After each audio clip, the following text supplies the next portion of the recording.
नमस्कार साथियों, स्वागत है आप सबका हमारे चैनल पर। साथियों, डीआरडीओ के द्वारा एक बहुत ही ज़्यादा महत्वपूर्ण टेस्ट किया गया है। ये टेस्ट मिसाइल टेक्नोलॉजी के क्षेत्र में भारत को दुनिया में एक बहुत ही अलग और एक बहुत ही बड़ा स्थान हासिल करके देगा। और भारत बहुत ही लंबे समय से इस टेक्नोलॉजी को हासिल करने में लगा था और आने वाले समय में इस टेक्नोलॉजी को बेस बनाकर भारत के जो डीआरडीओ है वो भारत की मिसाइल सिस्टम की रूपरेखा ही बदल के रख देगा। तो चलिए इसके बारे में डिटेल में बात करते हैं। तो वीडियो को शुरू करने से पहले चैनल को सब्सक्राइब करिए, बेल आइकन दबाइए। साथियों, डीआरडीओ के द्वारा टेस्ट किए जाने वाली इस टेक्नोलॉजी का नाम है एसएफडीआर। ये solid fuel ducted ramjet technology है।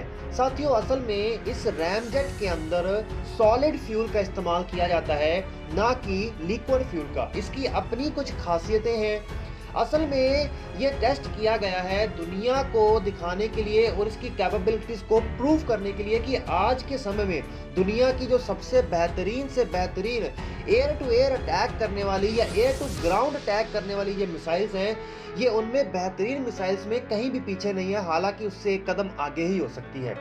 ये एसएफडीआर टेक्नोलॉजी भारत को सक्षम बनाएगा long range air to air missile capabilities में, क्योंकि सच में दुनिया में हम सब जानते हैं कि भारत रफाइल फाइटर जेट में मेटियोर जैसी मिसाइल्स को इन्हीं कैपेबिलिटीज के कारण बाहर से खरीद कर डिप्लॉय कर रहा है, कहीं ना कहीं दूसरे देश के ऊपर डिपेंडेंट रह रहा है। लेकिन डीआरडीओ ने जो इसका सक्सेसफुल टेस्ट किया है, इसको इसी टेक्नोलॉजिकल एडवांसमेंट के चलते किया है।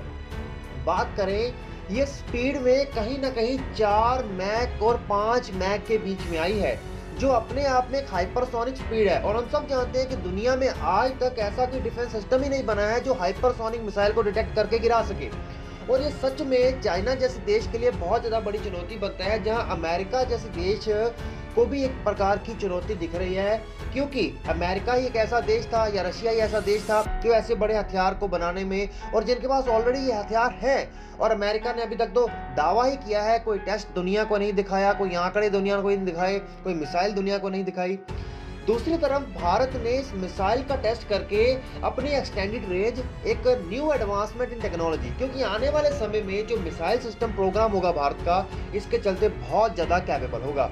साथियों, ये रैमजेट मोटर असल में किसी भी मिसाइल को या फिर इसके अंदर अस्त्रा मार्क 2 वर्जन जो बनाया जाएगा, ये air to air missile system को इतना ज़्यादा कैपेबल कर देगी कि वो टारगेट को इंटरसेप्ट कर देगी।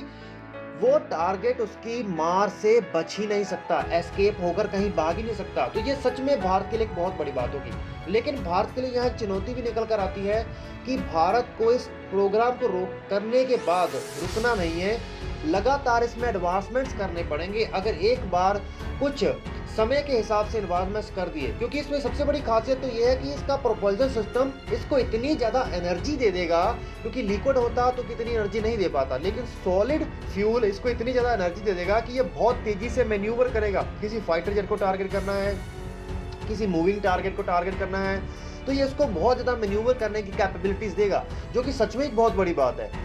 तो साथियों, आप लोग नीचे कमेंट करके बताइएगा कि आपको इस न्यूज़ को सुनकर कैसा लगा। चैनल को सब्सक्राइब करिए, बेल आइकन दबाइए। Okay friends, bye bye.